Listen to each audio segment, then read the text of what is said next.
Welcome back to HB Unfiltered Sports Talk. I'm joined by the Stiff Brownie. What up, everybody? And I'm your dirtbag. And we're still missing our intern. She should be back in another week or two, but she's doing well. So hopefully she continues on that, climb back. Our show is brought to you by J3 Supply Group for your hose and fitting specialist. Come on down, great guys.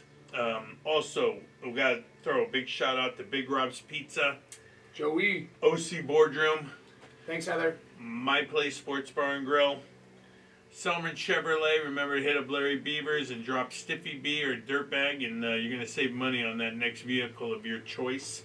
And also, First Class Pizza. Thanks, Gar. All right, let's start today off with the NBA. The Celtics won their 18th. Oh, by the way, please hit like and subscribe on YouTube. Please help us out. We need to grow this thing. We need to get it to a better place than where we are. We got good things coming, especially when our intern comes back. But we give you guys great advice on some gambling picks as well, so we'll touch base on that very shortly after we get done with the NBA Finals. Yes. How boring was that? Very boring. I'm sure the ratings weren't that high. Basically, Dallas showed up for one game, Game 4 at home. At least they didn't get swept. Yeah, well, we got an extra game out of it. I always think when you're up 3-0, you don't want to win on the visitors' court anyhow. You want to be back home with all your fans, and then go out to the bars afterwards, and be treated like a king. That's how I look at it. So I'm not shocked if the Celtics didn't just throw game 4. Hey, I totally agree. But sometimes, like in the Stanley Cup, that can get dicey. Like Florida. They one day went in front of their home crowd, and then what did? They lost. Now they got to go back to Edmonton. Now it can easily go 7. Yeah, that series is really good. Yeah, so see, at least we got one. Thank God both of them didn't go sweep, because, that would have just left us with the College World Series and the Euros. I know you like trivia, Dirtbag. Okay. Do you know the last time that the Cup went to Canada? I'm going to say when the Montreal Canadiens beat the Kings. Yes, 2003. You are 100% correct. Yeah, that was... Nice job. Beat my Kings. That's why I remember that one. That sucks. Thanks a lot. Oh. Thanks a lot for bringing that up on this early Wednesday morning. Soft spot. Yeah. All right. All right. So anyway, so the NBA's done, but I gotta talk about this. Detroit Pistons just fired their head coach, Monty Williams. After 1 year, they gave him like a $80 million. And he's a good coach. He is a good coach. He's super respected in the league. Yes, very good coach. They're a terrible team. I don't care. Terrible if Phil organization. Jackson, terrible everything. I don't care if Phil Jackson was coaching that team. They weren't going anywhere. Yeah. And to fire him and now owe him $65 million, and now you're going to go hire another guy and pay him the same. Yeah. Is just, it's ridiculous. Sounds like Frank Vogel Part 2.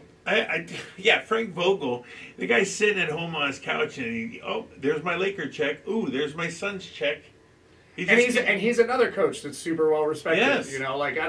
What do the Detroit Pistons or any team that's in a city as big a shithole as Detroit? I guess it would just be money. That's the only way you can lure someone in to want to coach that shitty organization. Yeah, I don't know. Have Goff, the quarterback in Detroit, just move on over when he's not playing quarterback. And I do have to say this. I would much rather coach in Detroit than have to listen to LeBron James. And be his coach. There's one to talk about. You couldn't pay me enough money to fucking coach CCP. Hey, if you want him, just draft Bronny with that first pick in the first round, Detroit. Yeah. There you go. Yeah. Wow. And then have LeBron be your coach as well. Yeah. You'll save a little money there. Maybe that's where they're going with it. Conspiracy theory. Ooh. Oh, another conspiracy theory. Once you start really looking into these conspiracy theories, it's easy to just say it. They're actually probably true. Yeah. It happens. Yeah, it sucks. Anyways, let's move on. Willie Mays. Sad day in the sports world. Willie Mays passed away yesterday, and it was during a game that was on the MLB Network. AA affiliates were playing. Birmingham was playing Montgomery, and they were playing at Rickford Field, and that's where Willie Mays' career started.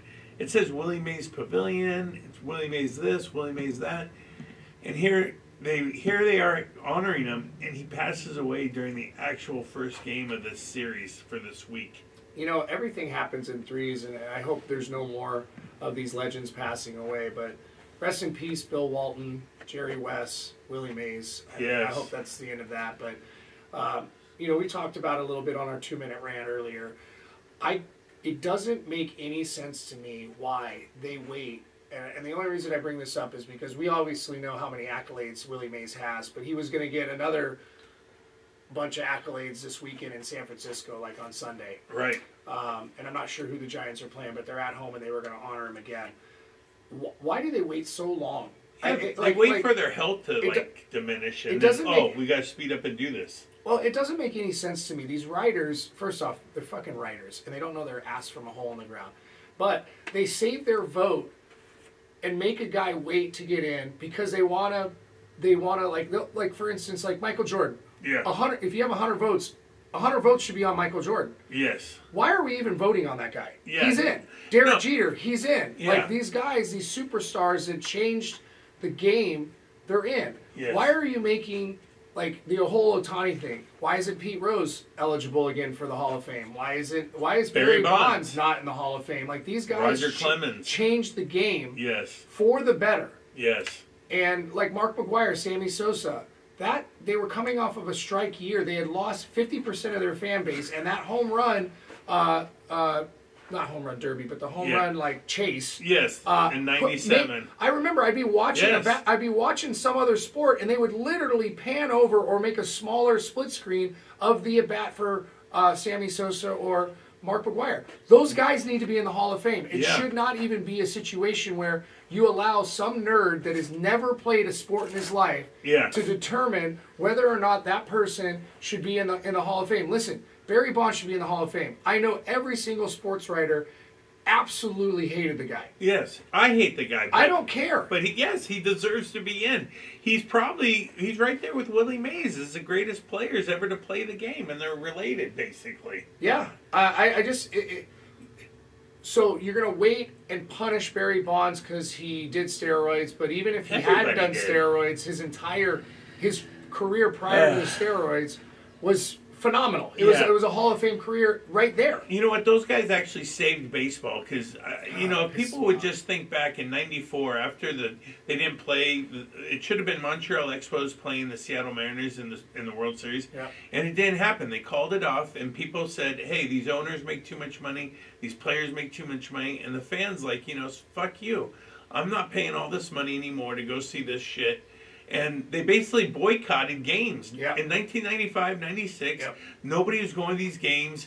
Attendance was way down. And what happened in 97? These guys all started injecting shit into their ass and started pumping out home runs, throwing 100-mile-an-hour fastballs, cutters, sliders. And it was exciting to watch, and it brought people back to watch it. And now we want to punish these guys for basically saving baseball. Right. I don't get it, man. And then like in football, for instance, the life expectancy of a professional football player is far less than most of the other sports. Yes.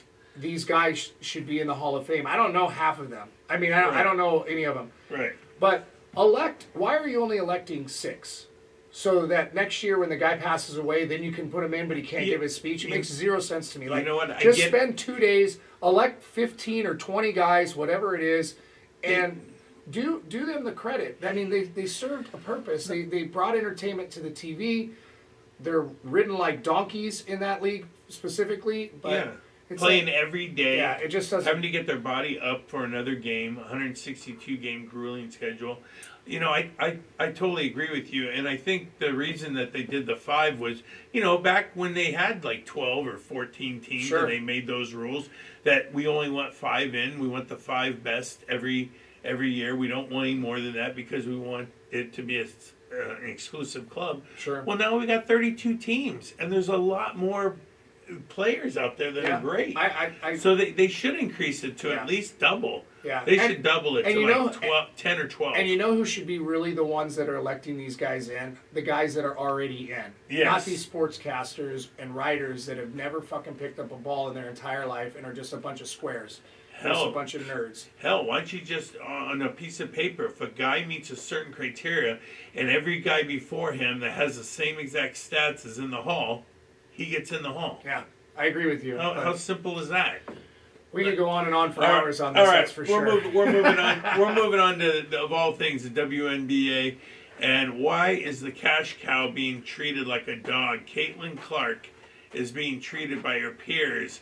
This lady is trying to make you guys more money, and all you do is shit on her and try to knock her down. Or knock her out. Yeah, this Reese, you want to talk about a sore loser. This Angel Reese, every time you get up, I'm not like that. I'm a really nice person, and I respect Caitlin Clark. And then what do? You take her head off. Wasn't even going for the ball in this last one. Like, I was like blown away. I'm like, how is this lady still in the game? It should have been a flagrant 2. If that's on the street, that's an assault. Yeah. That's an assault. That should have been a flagrant 2. She should have been injected, but no, they only give her a flagrant 1. The league should really step in and fine her. Like, the next time it happens, yes, they should be like, because she's going down the path of Draymond Green, but she just doesn't have Draymond Green money. Yes. So you hit her for a few $1,000, and not just a few, but like I'm talking like 10. Yeah. That's like that's a fifth of her salary. And that big center that played at South Carolina and is now a teammate of Caitlin Clark, Boston. Why don't you step up and stop worrying about helping her up and go punch Reese right in the face after she clubbed your star player and friend? Why do you think that is the case? I have no idea. They don't get it. They don't get the game. Wow. You protect by starting fights. Watch hockey. Watch baseball. It's called empty the dugouts. Yeah. You go after my star player, we're going after your star player. Why doesn't Caitlin Clark... So she signs this deal with Nike, what was it, 4 years, $28 million, right? For a shoe deal? Oh, yes. Right? Yeah, okay. yeah. So she's set there. Right. She's playing for pennies. Yes. She's got an offer $76,000 a year. She's got an offer from Ice Cube to play in the Big 3. Yes. For $5 million. No, I think he bumped it up to 10 because of Portnoy, right? Yes. So Dave Portnoy, you can go play in a rec league for $10 million. Yes. Why am I even in the WNBA? Yeah. Why? Tell me. Because I have no idea. She's starting to play better too. I mean, across the board, they are up statistically like 200%. Yes. But they're still going to operate this season at a $50 million loss. Okay. Yeah. So you're exceeding across the board all your numbers. You're exceeding, and you're still operating at a loss. Dude, the NBA needs to step in. The NBA does need to step in and be like, listen, you guys are not hemorrhaging as bad as you were last season without her. Protect her. Yes. I think the NBA needs to host something and show, hey, this is how revenue works. Yeah. This is how you build your brand. Sure. And you guys aren't doing it. Yeah. You want to be noticed. You need to recognize that is she's filling seats. Yeah. She needed to be on the USA basketball women's team, and you had a perfect opportunity to put her on, and you guys would be talked about constantly, like the women's soccer team. Yeah. And you blew it. Well, I think that bad choice of words. The women like Diana Taurasi, the older ones. Yes. I think they stepped in and said no because it was like they look at the Olympic team as like passing the torch, and you have to pay your dues. And to me, I didn't give a shit about you last Olympics. I don't give a shit about you this Olympics. I would have watched you if Caitlin Clark was on the court. Well, and quite honestly, you guys should be good enough that you just blow everyone out anyhow. This is like Taurasi's 6th Olympic team. Yeah. I mean, nobody cares. For fuck's sake, come on. Yeah, nobody cares. Yeah, Nobody you remember the Dream Team? Yeah. They had Christian Laettner, the best college star at that time. Was the last piece to make it a dream team. You could have had the women's dream team, and you fucking screwed the pooch. He actually got selected over Shaq. Yes. Yeah. And he actually deserved it because Laettner was a true college star. Yeah. Like, I mean, yes, Shaq was a physical beast, and he could score and dunk and all that, and we all love Shaq. But Christian Laettner was the actual better player, yeah. all around better player. At that time, yeah. Even though he's disliked and I don't like him. Yeah. Well, all I can tell the WNBA is, protect her. Otherwise, nobody's going to watch your shit, and now your statistics are going to go all the way back down to where they were, or maybe even worse, because you've created a monster with Angel Reese. and you're allowing her to be that. Yeah. And somebody just needs to smack her upside the face, and then let's see what happens. Let's get some fireworks going on. Rip those eyelashes off. God, she's such a. I could go into that for days. Anyways. Oh God! All right. What do you want to let's, close with? Let's finish on a couple things. One, let's talk about baseball real quick. I'll make this super fast. This weekend, I'm going with the Philadelphia Phillies at home. Yeah. I'm going with the Detroit Tigers. I'm going with Minnesota Twins on the road in Oakland. Those are my three teams that I'm going to be. Twins are on fire. They got Royce Lewis back. Yep, I'm just going to be hammering that. Yeah. We have the Freeway Series this weekend. Yeah, only two games. Angels at Dodger Stadium. Only two games. I'll be watching those. Yeah, the Angels are actually playing a little bit better. Yeah. These young players, and they're waiting for the College World Series in so they can add another player. Yep. Congratulations, DeChambeau, on your win this weekend. I like where he's going. Yes. He seems like a really nice guy now. Yep. I'm no longer calling him DeChambeau. Yeah, maybe it's the $250 million he got from the Live Tour that changed his attitude. Yeah, him and Koepka get along now, right? Yeah, and he seemed. I mean, based on the videos that I see on Instagram, he seems like just a normal guy now. Like he likes to have fun and he gets drunk. And I'll tell you what, when he gets the mic, he's funny. Yeah. He gets it now. He's jovial. He jokes around. Did you see him talking about salty balls? Yes. Yeah. I'll tell you what. During the last round, this is what's really changed my mind. He's walking to the next hole in between holes. This is during when he's in the lead trying to beat McIlroy for the U.S. Open, and a kid with cerebral palsy is right there, and he shakes his hand and he walks by the kid and he goes, you know what? He goes back and he pulls out a Sharpie and he signs the kid's hat. That's awesome. And then shakes his hand again, and I was like, you know what? I'm turning my opinion on DeChambeau around. Awesome. I'm rooting for the guy now. Yeah, me too. Hey, like and subscribe. Have a great weekend. Make some money. Yeah, he won for Payne Stewart, by the way. Good job, Bryson. Awesome.